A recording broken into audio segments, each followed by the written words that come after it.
seja bem-vindo. O Brasil enfrenta uma crise política e econômica, a instabilidade no país.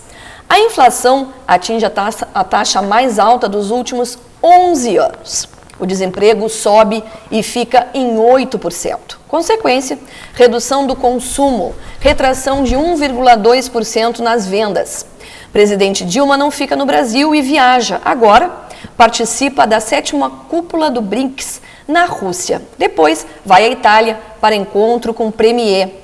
Câmara dos Deputados aprovou em segundo turno o texto principal da proposta de emenda à Constituição da Reforma Política e o presidente da Câmara, Eduardo Cunha, decidiu adiar para hoje a votação do projeto de lei que complementa a PEC.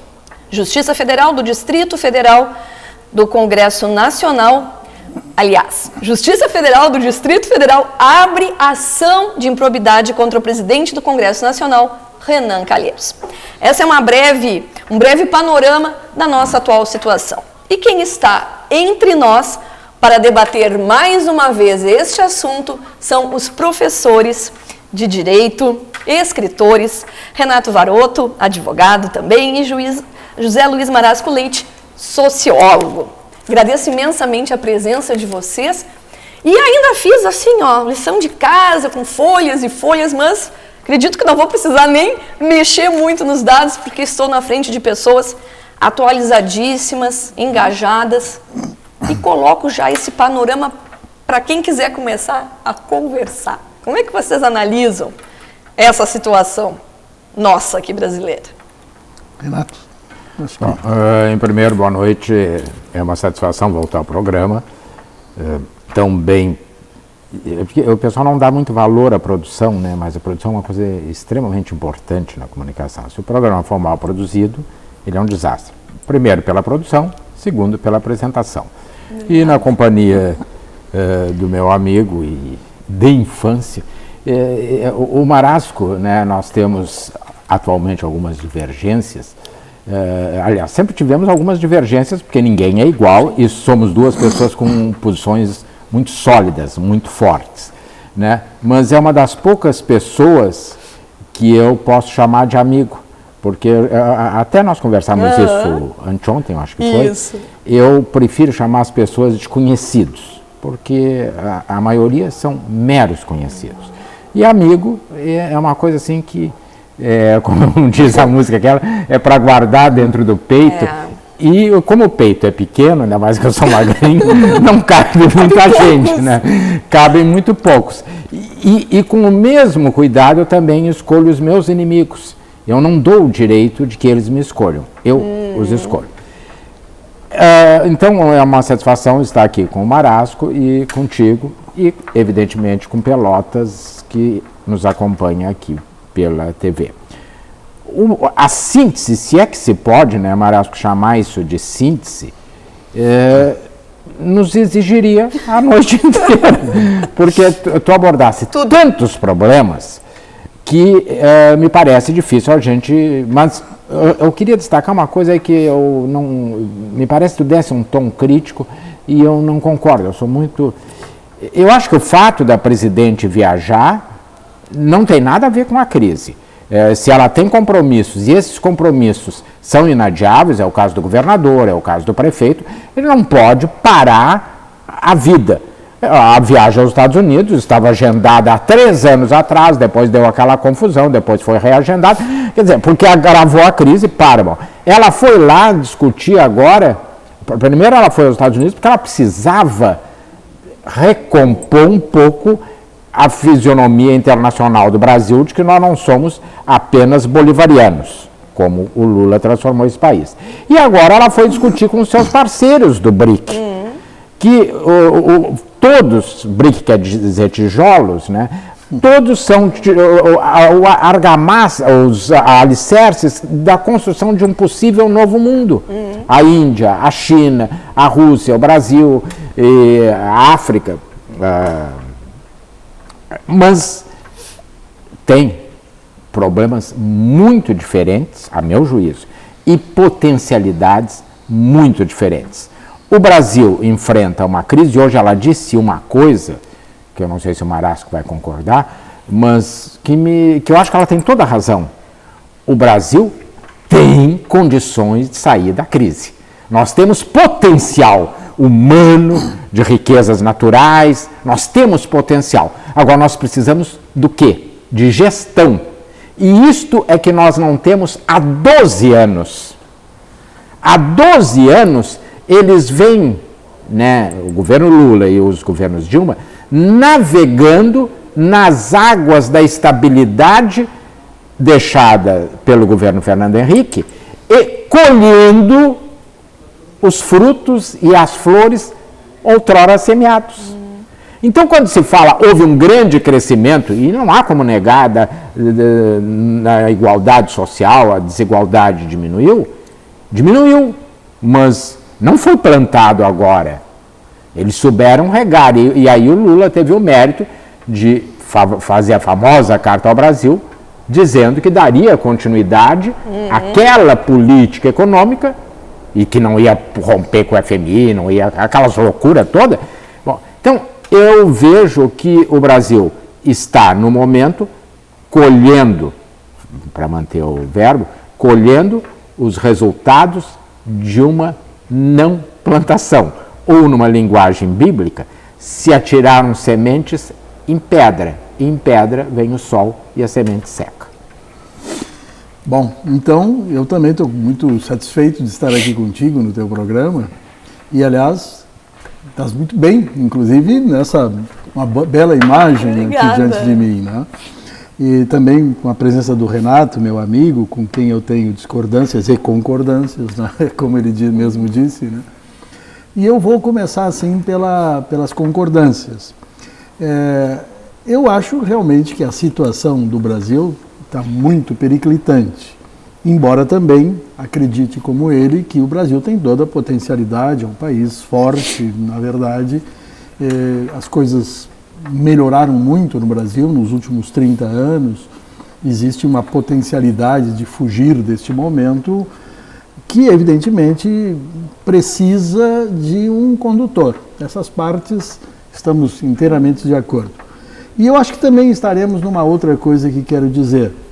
Hoje, por exemplo, a presidente atribui, e não é bem verdade, atribui esta crise a fatores internacionais, a uma crise econômica internacional. É enfatizado muito isso, e até existe também.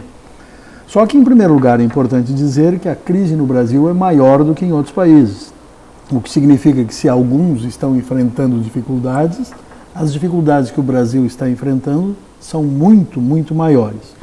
E o segundo ponto que eu quero chamar a atenção, acho que o Renato também poderia falar sobre isso, é que aqueles momentos de milagre, aliás, todos os milagres que se falaram no Brasil nos custaram muito caro. Mas depois eu volto a falar nesse ponto que eu agora referi. Mas aquele milagre do segundo mandato do Lula, em que parecia que estava descendo o céu sobre a terra, estávamos construindo uma terra de vinho e de mel, né, naquelas imagens bíblicas também que o Renato usou aqui, aquilo, a bem da verdade, para até fazer esse contraponto ao que diz a presidente, nós estamos passando por um momento difícil ali em face de uma crise internacional, e eu sublinho, para nós mais problemática do que para outros. Eu quero dizer que aquele momento foi um momento também virtuoso da economia mundial. Todos os países cresceram com as políticas mais absurdas que pudessem ter existido. Alguns mais de 10%. Alguns mais, e o Brasil foi um dos que menos cresceu. O que significa que quando ela diz agora que estamos pagando o preço de uma crise internacional, é bom que se diga que aquela euforia que foi tão saudada por eles e tão levada assim como fruto de uma gestão tão maravilhosa, aquela euforia foi a euforia que houve no mundo até os anos 2000, até 2008, 2009, por aí, onde começou a crise nos Estados Unidos e se espalhou para outros países, etc. Então é isso aí, uma coisa muito importante. Eu acho que eles escolheram, essa gente que está no governo, esse grupo que está no governo, acho que eles colheram méritos que não tinham.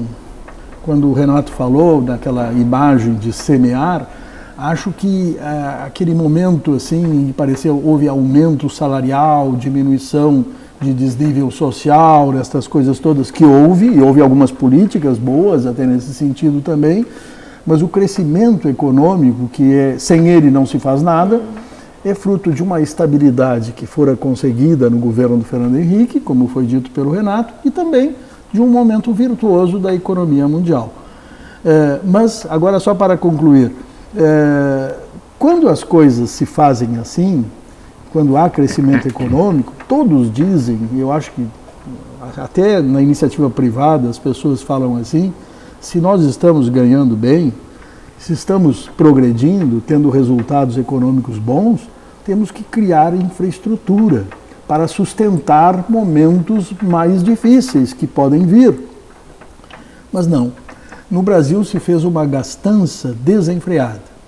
E uma gastança com fito, ou com o objetivo, fundamentalmente, de arrastar multidões para colher resultados eleitorais favoráveis.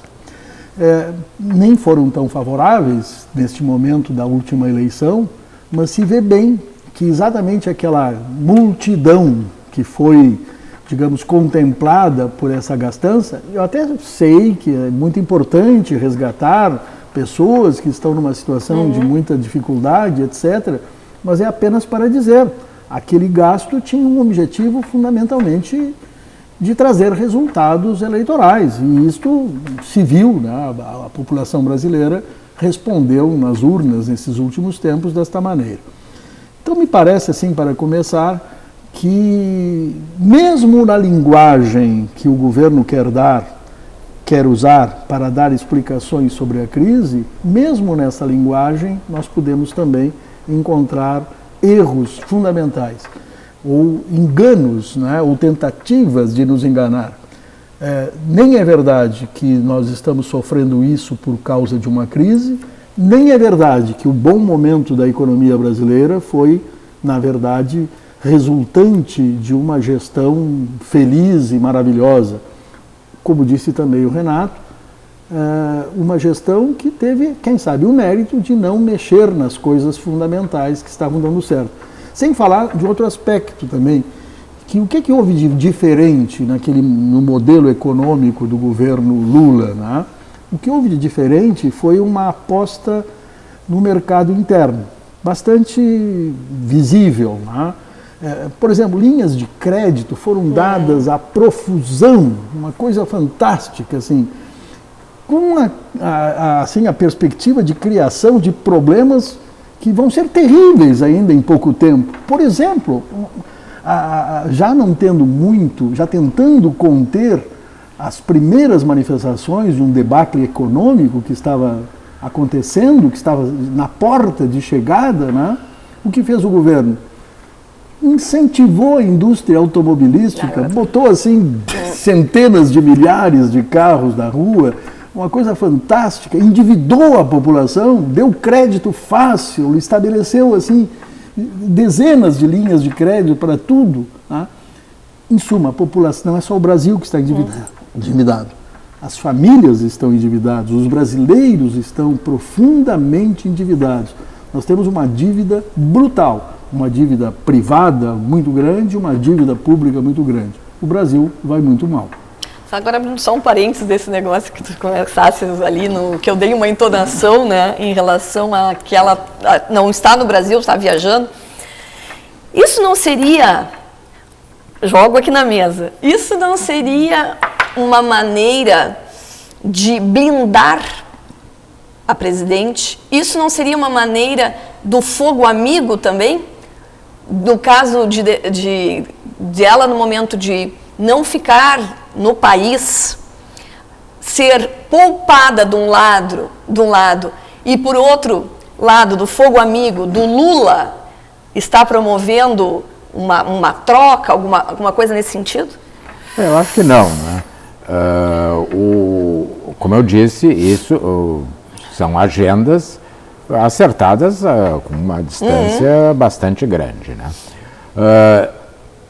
Não acredito que seja uma blindagem. Acredito sim que, como eu disse, que a ida dela para o cenário internacional, que foi uma das grandes críticas do primeiro mandato, que ela não fazia grandes ações de projeção no mundo, é realmente uma forma de contrapor-se ao fogo amigo.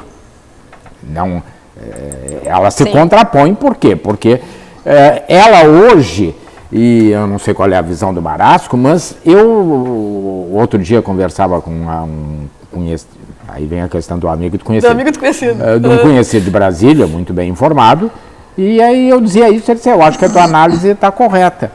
Hoje, há 10 dias atrás, se alguém tocasse na palavra impeachment, o que é isso? Ninguém tocava. Agora já se fala num possível governo Temer. Bom, o problema é que a situação é tão complicada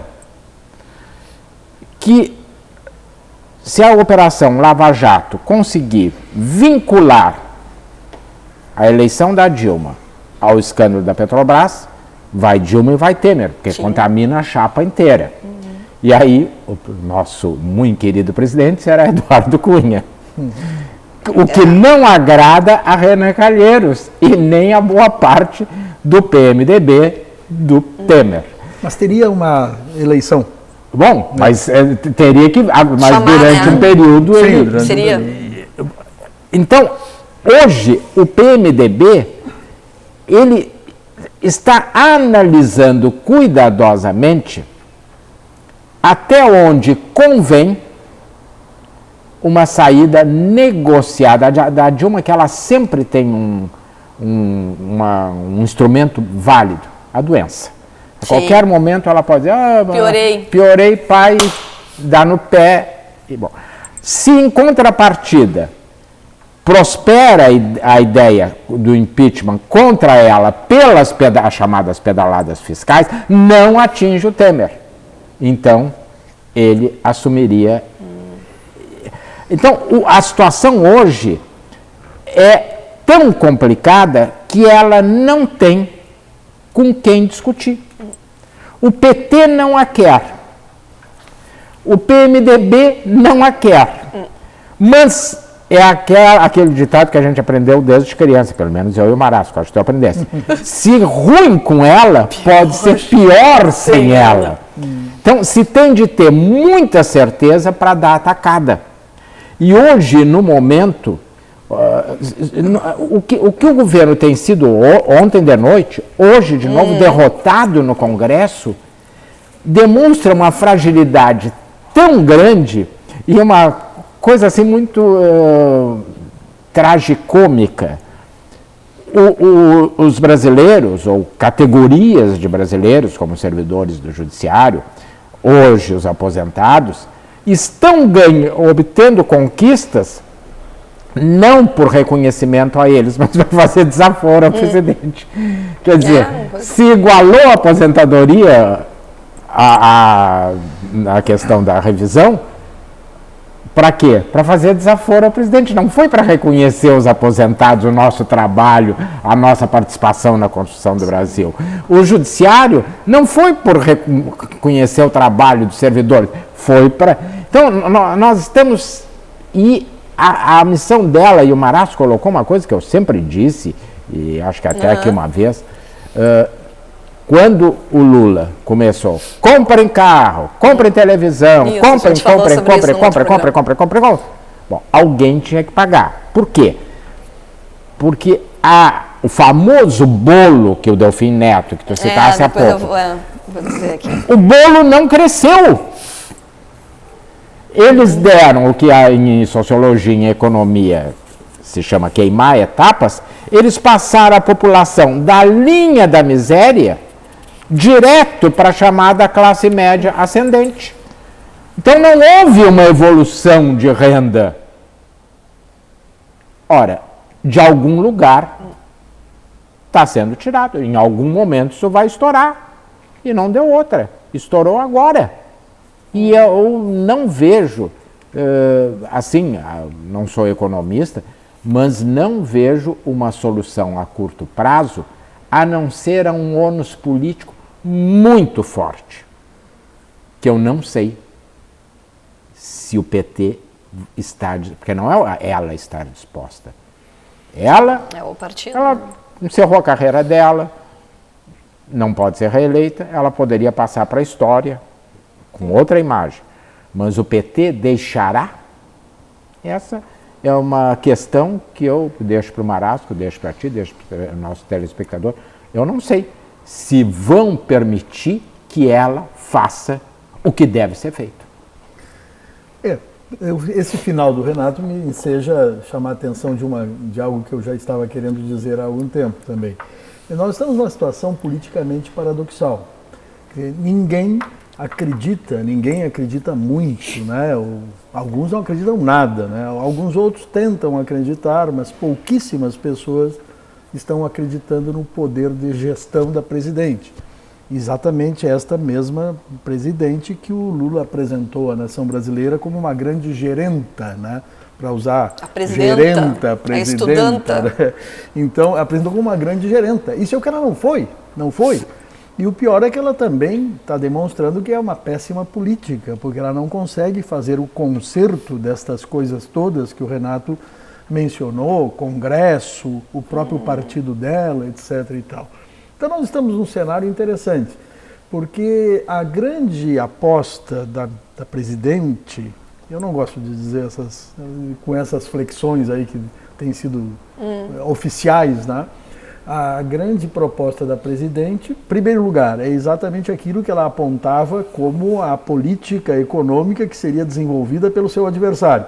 Então hoje é a sua aposta de fugir da crise, é aquilo que ela disse que jamais faria. Mas vamos lá, vamos supor que ela tenha se dado conta de que é por aí e que deve seguir esse caminho. Não entro no mérito se deva ou não, mas é o que ela entende e tenta prestigiar o ministro Levi. Por outro lado, o seu partido, buscando o mínimo de coerência com aqueles discursos de antigamente, não pode ficar passivo diante disso. Ele tem que dizer, olha, não é por aí, nós temos que fazer diferente, isso aí é uma política de natureza neoliberal, isso, aquilo e tal, e tal, e tal.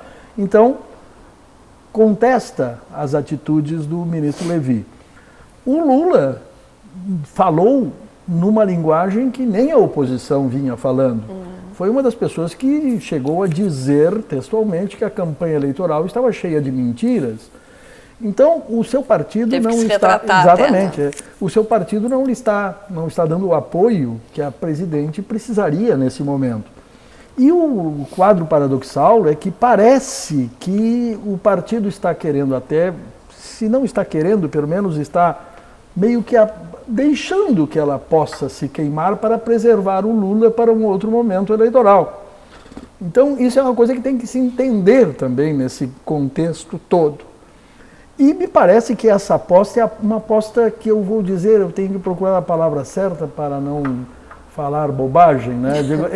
Essa é uma aposta safada, eu ia dizer, uma aposta dúbia, algo assim entre essas duas expressões.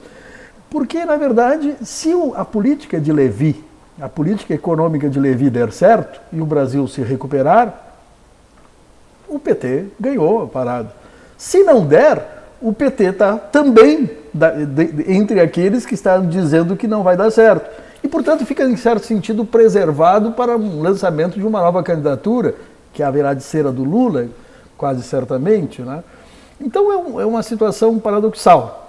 A gente não sabe bem quem é quem desse jogo todo, porque o partido da nossa gerente, daquela que seria a grande gerente do país, não quer mais vê-la gerenciando da maneira como está gerenciando o nosso país.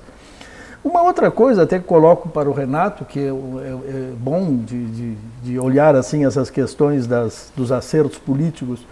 Quer dizer, quando o Lula chegou ao poder, ele fez uma aliança à direita, né? Ele trouxe para dentro do governo dele exatamente aquelas pessoas que estavam desembarcando do governo do Fernando Henrique. Exatamente aquilo que há de pior na política, que estava dentro do governo do Fernando Henrique, para tirar os proveitos que eles há décadas tiram dentro do Brasil. Quando viram que o governo estava fadado a não fazer o seu sucessor, bandearam-se, foram para o novo presidente, que é o Lula. Quer dizer, ele herdou toda aquela curriola, aquela gente que, em certo sentido, era bem conhecida como as pessoas que faziam negociações. E combatido por eles, né? Combatida, né? Imagina. Quando era oposição. Claro, Sarney, o que Lula Calheiros. disse de Sarney, Calheiros, essa gente toda, uma coisa fantástica.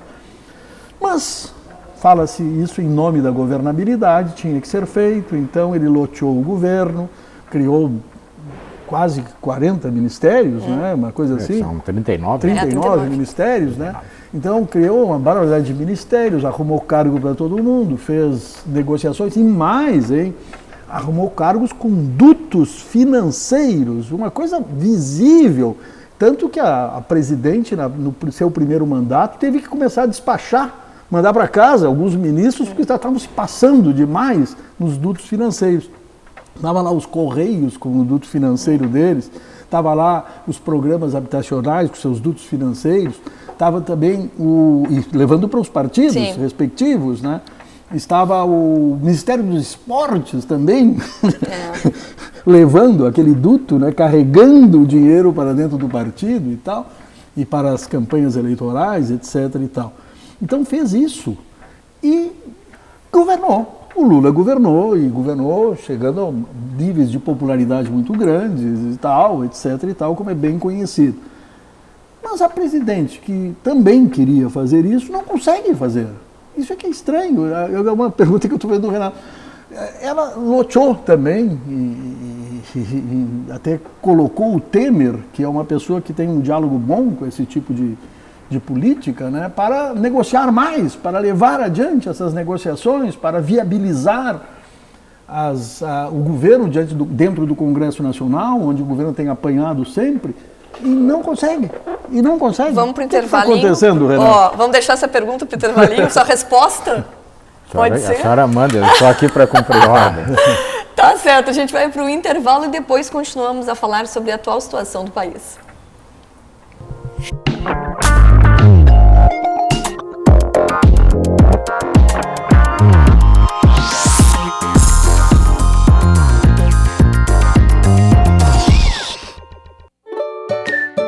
Combina com café,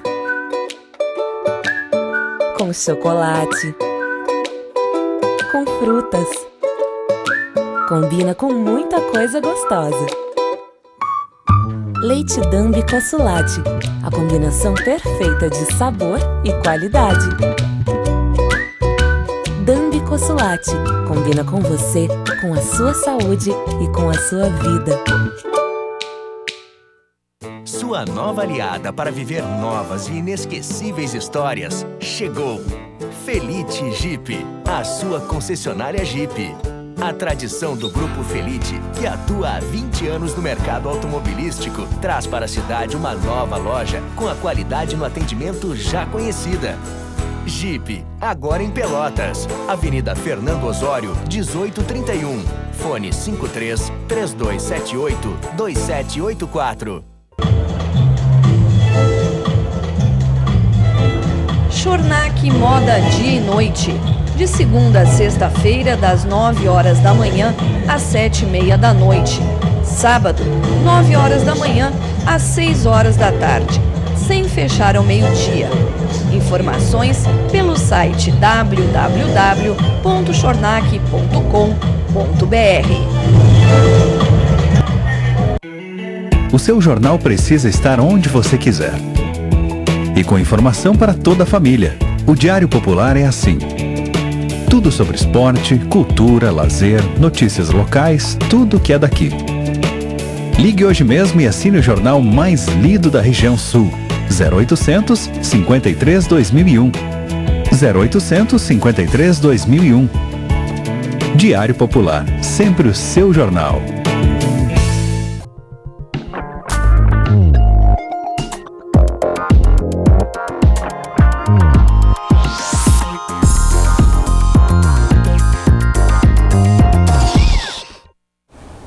Voltamos com o programa Entre Nós, que hoje está falando sobre a atual situação política e econômica do país. E aqui na minha frente, né, 2 monstros sagrados. Claro que sim, não é puxar saquismo, mas são pessoas cultíssimas. Os monstros podem ser, mas os sagrados eu acho pessoas cultíssimas, Renato pouquinho... Baroto, José Luiz Marasco. Pessoas assim, que engrandecem o programa. Sempre que vocês vêm aqui, a gente tem um retorno maravilhoso e agradeço imensamente. E o Marasco deixou uma pergunta em aberto, né, no primeiro bloco. Eu não sei se eu vou conseguir responder a contento, mas eu tenho uma visão assim, que eu acho que nem é uma visão, é uma regra política. Apoio político custa caro. É muito difícil apoio assim, por idealismo. Eu me lembro quando eu era guri, nós éramos guris, havia o PCdoB, tinha umas cartilhas, então todos liam aquela era impressa, ninguém podia dizer, lembra? Era tudo, se fala na cartilha do PT, mas o PT não tem essa cartilha, eles tinham. Bom. Então, ali já dizia que o poder político custa, o apoio político. Quanto mais frágil é o poder, mais o preço é mais alto. Caro é o preço. E a presidente Dilma esgarçou, usando uma palavra gauchesca, esgarçou o seu poder negociando em paralelo com determinados grupos e excluindo outros. E o primeiro grande erro dela, a meu juízo, posso estar, foi ter levado a Luísio Mercadante para dentro do Planalto, contrariando a vontade do presidente Lula, que disse, este não. Então, no momento que ela botou como seu articulador... Braço direito dela, né? Alguém que não tinha a simpatia do ídolo, do líder e da grande figura, porque o Lula pode dizer o que quiser, mas é um grande líder político, né? E ele tem uma capacidade de enxergar o amanhã invejável. As pessoas enxergam até ali, ele enxerga depois dali, né? Ela ali começou. E depois ela foi negociar com o PDT.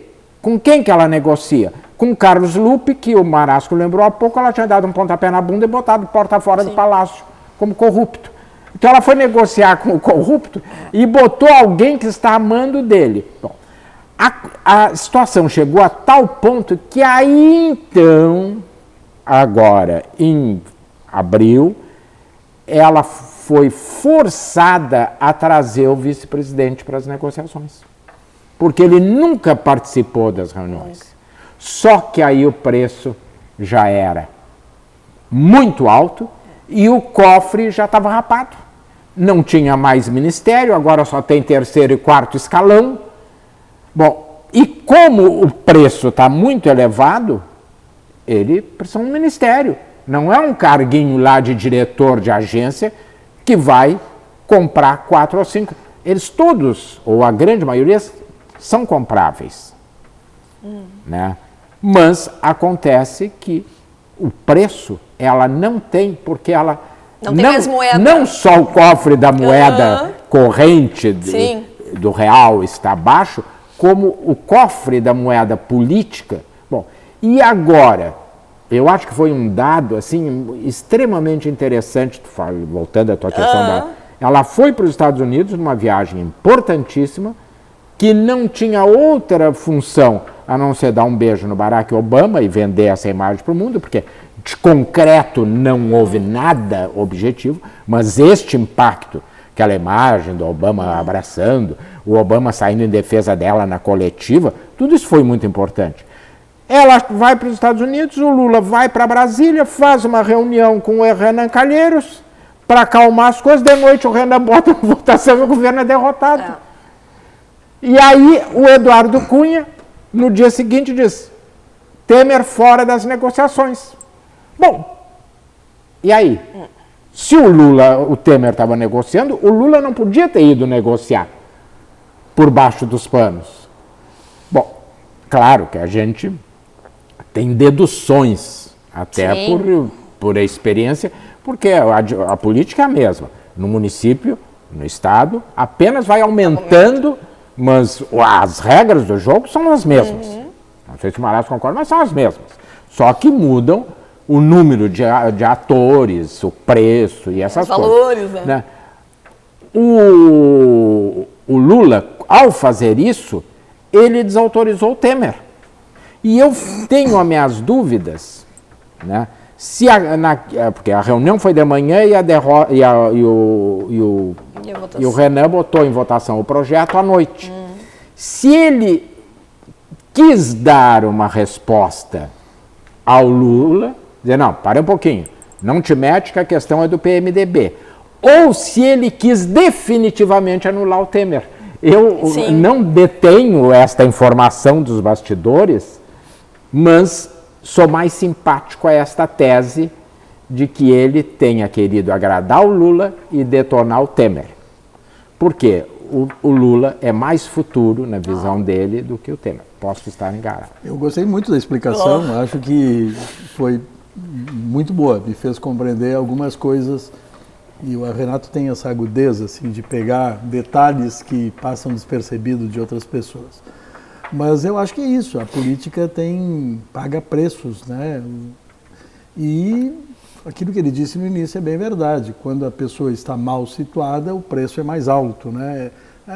O apoio é uma mercadoria, né? A mercadoria, quando se torna mais rara, fica mais cara, essa coisa toda, eu acho que foi muito bem colocado por ele. Eu tenho a impressão também, Renato, que ela teve um azar incrível naquelas apostas que foram feitas em relação à presidência da Câmara Federal. Ah, sim. Ela foi muito mal orientada. Muito mal. Aquilo ali foi péssimo. Acabou ganhando um político altamente contraditório, para dizer o menos, né? Um político, digamos assim, que não é alguém que a gente possa depositar também uma confiança maior, bem ao contrário, até quem sabe, mas habilidosíssimo. E segundo eu sei, um amigo meu de Brasília, que convive nesse ambiente, me disse, um conhecedor profundo do regimento. Ai, sabe?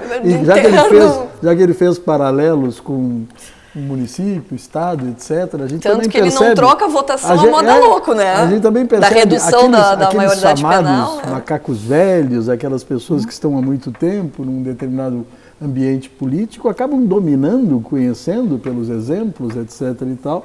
E ele tem essa grande qualidade, ou essa grande competência. Agora mesmo, nesse episódio da maioridade penal.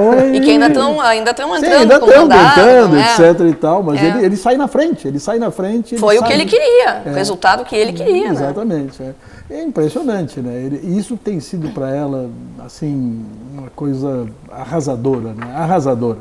Que isso me lembra, Marasco, uma vez eu ouvi de um gerente de um banco, eu não me lembro, um banco que tinha, acho que era auxiliar ali do lado do Café Aquário. Lembra que teve um banco ali? Acho que era auxiliar de São Paulo, se não me engano. Eu auxiliar de São Paulo. E o gerente me disse assim, pois é, a pessoa chega aqui e diz assim, pois é, seu gerente, eu estou quebrado, eu estou cheio de dívidas e eu preciso de um empréstimo, como é que eu vou emprestar? Não posso. Agora, se ele me dizer, eu quero ampliar, porque eu estou tendo uma receita, é a mesma coisa. Se tu está perdida, cheia de dívida, dificilmente alguém vai apostar em ti, porque a chance de ter o dinheiro de volta é mínima. É o caso, o apoio político também. Se tu está em baixa, tu só vai dar apoio a um peso muito, muito, muito forte. Né? E isso que o Marasco disse do regimento, voltando, eu gosto sempre de fazer essas ligações locais por causa do telespectador, a gente percebe, não é nessa legislatura, em todas as legislaturas, os vereadores que dominam a lei orgânica e o regimento da Câmara, tu trabalhasse na Câmara, 3 anos. Eles ditam as regras. Porque o outro vem, ele disse, não, pera um pouquinho lá, o artigo tal, inciso, não sei o que, não permite. Aí ele entraram os novos, né, quando formaram os 21 agora. Tira uma saída, chamada saída do bolso do colete. Mas é por quê? Porque ele conhece o regimento, ele não está criando. E sempre tem brechas, né? Não existe regimento perfeito, não existe. Sempre Eu me lembro, não sei se conhecesse, o Zé Luiz conheceu muito bem, o Dr. Delfim Mendes da Silveira, o nosso primeiro reitor, figura maravilhosa, foi nosso professor, quando diziam, mas o regimento da universidade tem falhas. Dizer, para isso tem o reitor. Sim. Então, os casos omissos. Todo regimento tem casos omissos, tem contradições, e quem consegue manobrar isso aí tem... Inclusive que era o caso do Golbery, Couto e Silva, que era uma figura que manobrava essas linhas dos bastidores com uma habilidade fantástica. Tanto que ele está até, parece, fazendo birra, que até ele disse que não, que se tiver que entrar o recesso, vai entrar mesmo eles tendo votado ou não, né, o orçamento. E tu sabes, eu acho até, eu tenho, confesso assim, que lá eu tenho uma certa simpatia com a figura humana da presidente, assim, eu acho uma pessoa... Tenho a impressão que é uma pessoa bem intencionada, uma pessoa que não... Eu também acho difícil até pensar que exista na política gente assim, precisamente mal intencionada. Alguma boa intenção, um amigo meu também diz que talvez se devesse fazer uma espécie assim de discurso de levantamento da moral dos políticos brasileiros, porque ele dizia isso, ele tem a certeza de que todos que ingressaram na política, pelo menos naqueles primeiros meses, naqueles primeiros tempos, né, não, até nem dentro ainda da política, mas na atividade fora da política institucional, mas também já política, todos tinham o interesse de fazer o melhor. É difícil pensar que alguém queira se jogar no mundo da política para fazer o pior. Mas vão entrando, o Renato falou dos jogos, etc., das conciliações, dos afastamentos, dos preços, e de repente tudo se perde. A política tem essa má fama. Até é interessante também chamar a atenção, o Renato, eu acho que concordaria comigo, só porque ela avulta, está no jornal todo dia, porque em todos os ambientes há política não partidária, sim. Aqui dentro, aqui, né? No momento que a gente está conversando. Claro, né? Então é apenas para chamar a atenção que dentro da universidade, dentro de uma sala de aula, em todos os lugares... A gente escuta, eu tenho horror à política. Bom, então tu não abres nem a boca. Claro. Porque no momento que tu estás falando, tu já estás fazendo política, claro. né? Mas eu ia dizer o seguinte, e agora... Nesse momento, eu falava, né, alguns minutos atrás, que tinha assim, uma certa simpatia pela figura humana dela. Achava que ela estava aí, tentando. Ela chegou nessa, talvez até sem ter percebido tudo que isso podia gerar, né? Mas ela depois é pesada. Ela não consegue ser leve, ela não consegue, nesses momentos pesados, ela aguça o peso, ela torna o peso ainda pior. Para dar um exemplo até, o Renato é uma pessoa observadora disso, tu também, uma pessoa da comunicação social.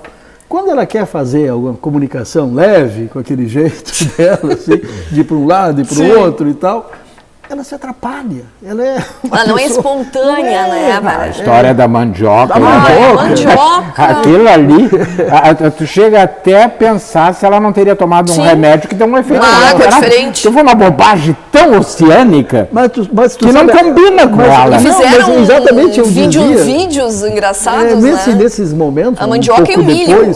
Logo depois ela se encontrou com o Obama. O Obama é um talento de comunicação extraordinário. É um homem leve. Ele consegue dar aquela leveza. Quer dizer, o Obama diria aquela frase tão criticada dela. Isto foi um momento de grande evolução do Homo sapiens e também da mulher sapiens.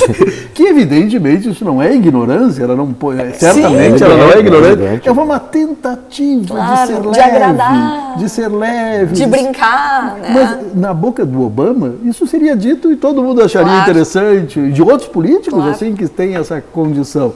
Mas ela não aí também isso ela tem... agrava o problema para ela. Ela tem, aproveitando esse gancho da figura humana, eu tenho uma admiração muito grande por ela num ponto.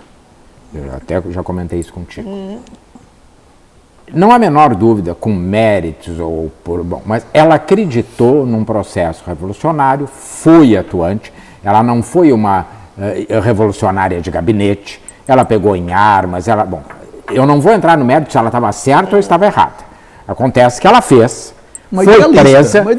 foi presa, foi torturada por aqueles que hoje estão sob o seu comando. Eu não sei, e eu digo aqui perante toda a comunidade, se eu teria a isenção que ela tem de não se vingar. Eu acho isto admirável, porque ela poderia se vingar institucionalmente, sem assumir o caráter. Eu estou apenas aplicando a lei. A Comissão da Verdade, ela barrou vários excessos da Comissão da Verdade. Então, a grandiosidade de caráter dela, para mim aí, nesse episódio, sim, é inquestionável. Quer dizer, porque é uma atitude que não é fácil. Tu tendo apanhado, e de repente tá lá, o cara ali. É em nome da nação, porque aí não é ela, Dilma, sim, é a presidente. Então, a Dilma não superou a presidente nisso aí. Eu acho isto, ela fez valer o seu papel de magistrada. Eu acho isso digno de todos os aplausos. Todos. Vamos para o intervalinho? A gente vai para o intervalo último, infelizmente, e a gente volta logo, logo.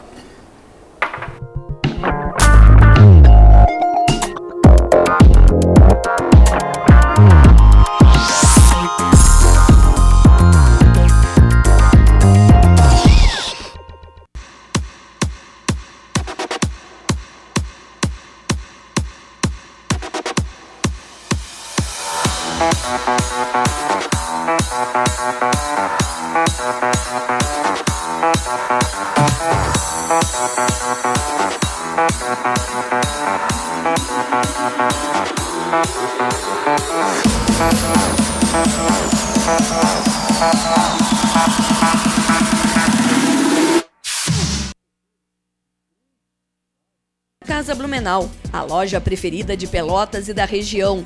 O melhor em cama, mesa, banho e tapetes das principais marcas, como a São Carlos. Para todas as estações temos tecidos, roupas de cama, como edredons, jogo de lençóis e toalhas da Altenburg, Doller, Budmeier, Karsten, Santista, Artex e cobertores Etrúria, Jolitex e o que você imaginar de modelos, tamanhos, cores.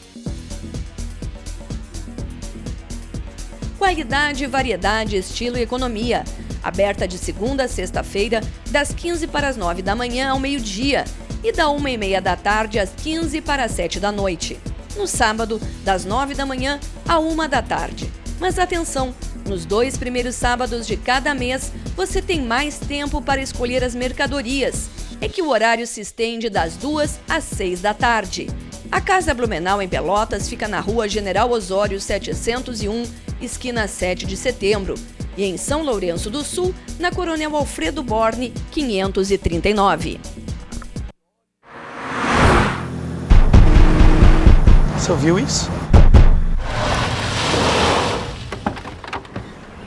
Caramba! Owen Wilson! Sorry, I can explain. There's been a big misunderstanding.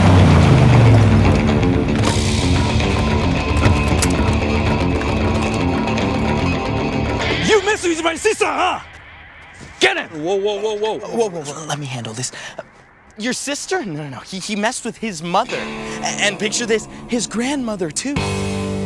That's disgusting. You can have it. That was a close one. Thank you. Nada abala a confiança de quem estuda no CCAA. ¿Dónde está el canalla? Another misunderstanding? ¿Dónde está el canalla?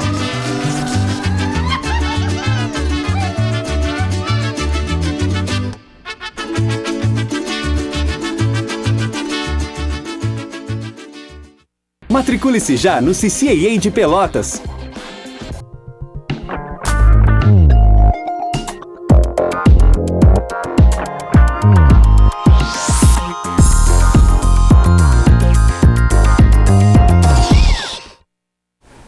Voltamos com o último bloco do programa Entre Nós.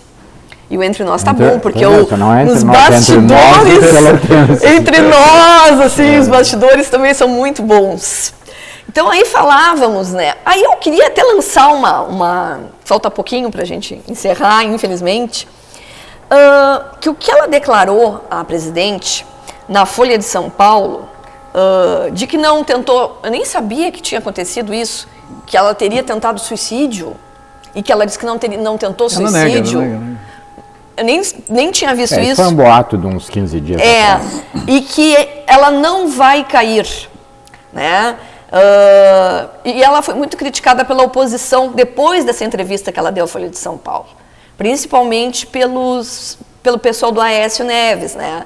Em relação a essas declarações. Inclusive dizem que eles estão tentando com que ela seja até meio confundida, meio ficar parecida com relação ao que o Collor fazia, né? De andar de bicicleta. O Marco Aurélio, para encurtar o tempo, o chargista da Zero Hora, que para o meu gosto é um dos melhores chargistas brasileiros, na charge de hoje ele interpreta isso aí, não sei se tu viste, mas de uma maneira muito interessante. Com 9% de popularidade, ela não cai, ela pode pular.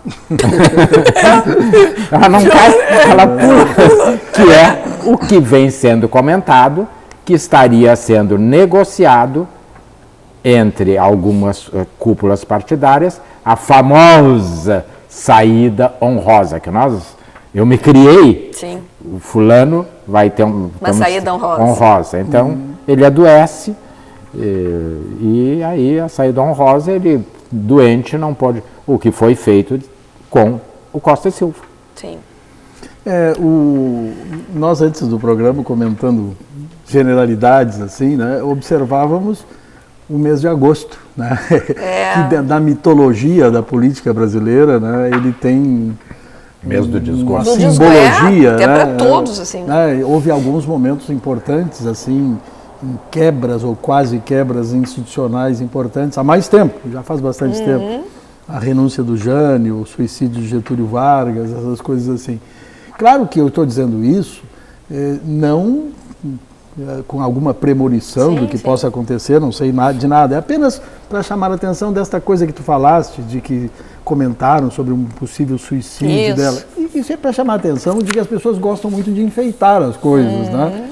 Quer dizer, agosto, setembro, julho, outubro, tudo isso são meses onde as coisas podem dar-se ou podem não se dar também. Isso aí é muito aleatório. Mas quando essa observação que tu fazes mostra bem também como as pessoas são um pouco cruéis, né? Já estão levantando hipóteses de suicídio. Isso se vê com muita frequência também, né? A pessoa dado um pouco cruéis, algumas pessoas são muito cruéis, muito cruéis, né? Parece que assim, quando a pessoa se abaixa, então tem que fazer rastejar. Eu até escrevi isso ontem, não sei se me honrasse com a leitura do meu artigo, dizendo, inclusive colegas nossos jornalistas, que eles só batem em quem está embaixo.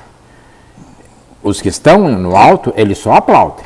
A pessoa escorrega, eles começam a bater inclusive com inverdades. Né? Isso então, é horrível. Essa crueldade é uma coisa assim, e é interessante, né, Marasco?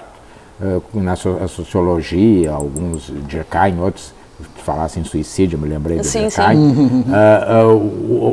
Quanto mais poderosa, ela tem maior capacidade de crueldade. Nem sempre mas muitos têm capacidade de usar o poder para anular o outro, assim, até a última gota. E até aqui diz que na avaliação de integrantes da ala esseísta, né, do PSDB, Dilma mordeu a isca ao tocar em assuntos como suicídio, impeachment, além de retomar sua opinião contra delatores. Mas não, quem disse isso não foi a ala. Foi o Gereissati.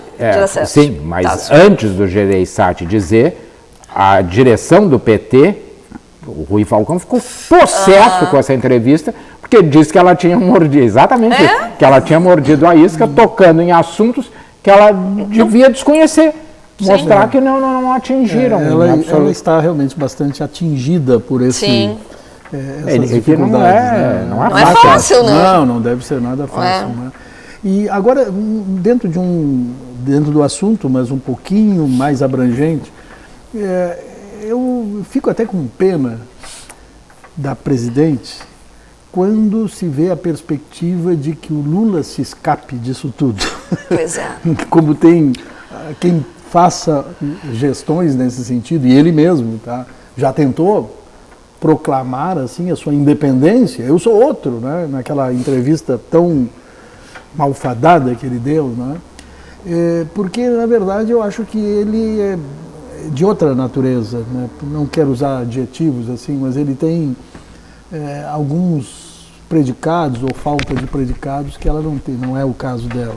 Então me parece assim que pode haver essa sobrevivência dele no meio dessas coisas todas, né? E sabe que a partir inclusive de um discurso que nem é verdadeiro, né? Até unindo essas coisas a um concerto internacional, por exemplo agora a Grécia em face dos credores e com os aplausos incríveis dados aqui por esse grupo político em relação ao primeiro-ministro, que eu não sei dizer o nome dele, é muito complicado, da Grécia, tudo bem, é uma coisa que talvez até ele tenha bastante razão em fazer aquilo, etc. Só que é interessante que eles não fizeram aqui, né? Coisa que eles saúdam lá fora, não fazem aqui.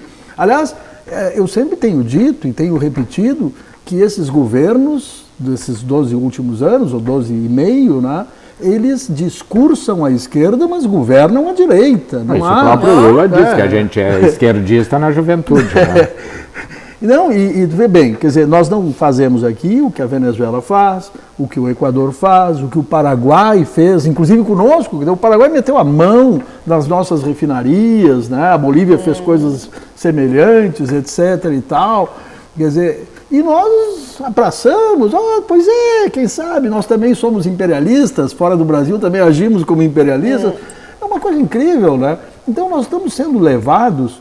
Agora, por exemplo, quando se vê essa dificuldade econômica, o Brasil não tem como capacidade de investimento, as coisas estão parando todas no Brasil, o governo não tem dinheiro para botar no essencial, na saúde, né?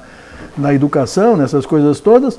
E o que a presidente responde de uma maneira adequada, no meu ponto de vista. Vamos fazer parceria público-privadas, vamos trazer capital privado para dentro de serviços públicos por um determinado tempo, etc. e tal. Correto? Corretíssimo.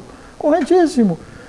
Mas também com uma perspectiva de não se realizar, por falta de credibilidade. Quer dizer, ela anda atrás. Por isso a importância da visita ao Obama. Pois é, ela anda atrás no mundo, exatamente, as visitas também tem que ver com isso. Está oferecendo, olha, o Brasil está precisando de gente que vá lá trabalhar, que vá tocar certos empreendimentos. O que fez o governo imperial, quando trouxe os primeiros alemães e os italianos, pois é. Mandou o barão à Europa vender o Brasil, vender o Rio Grande do Sul, vender... Foi assim que... Pois é, mas acontece que esse momento de descrédito não ajuda muito, né? A iniciativa privada quer ter segurança de investir onde não venham a ser maltratados logo depois. E esse discurso ranhento, né, assim, que eu acho absurdo, né, que é discurso, que na prática depois nem ocorre, né, contra as privatizações, que nunca voltaram-se efetivamente podendo fazer para tornar público aquilo que foi privatizado, que era tão fácil. Eu tenho um texto publicado já que diz assim, era tão fácil. Se foram privatizados certos setores da economia e isto foi ruim, porque 12 anos depois ainda discursam a mesma coisa, por que não tornaram públicos? Aqui no Brasil nós temos um exemplo, para o bem ou para o mal, mas houve alguém que teve coragem uma vez de fazer a estatização de certos setores da economia que, segundo ele, julgava que deveriam ser estatizados, como, por exemplo, o Brizola, né? Com a energia elétrica, né? Com a telefonia, coisas assim desse tipo. A gente está encerrando, os guris já estão fazendo sinal. É que eles não gostam de nós. Não, fora que está todo mundo, eles estão antenados, escutando que esse assunto é maravilhoso. Teria mais alguma coisa só para finalizar? O Brasil tem uma saída ainda? Eu reafirmo o que eu disse. Acho que a presidente tem toda a razão quando diz que nós temos saída. o Brasil tem condições de superar a crise. O problema é, a meu juízo, gestão. É isso. Tá certo, agradeço imensamente a presença de vocês e de vocês aí do outro lado que ficaram com a gente tanto pela TV quanto pela internet. Nosso próximo encontro ao vivo é na quinta-feira que vem. Até lá!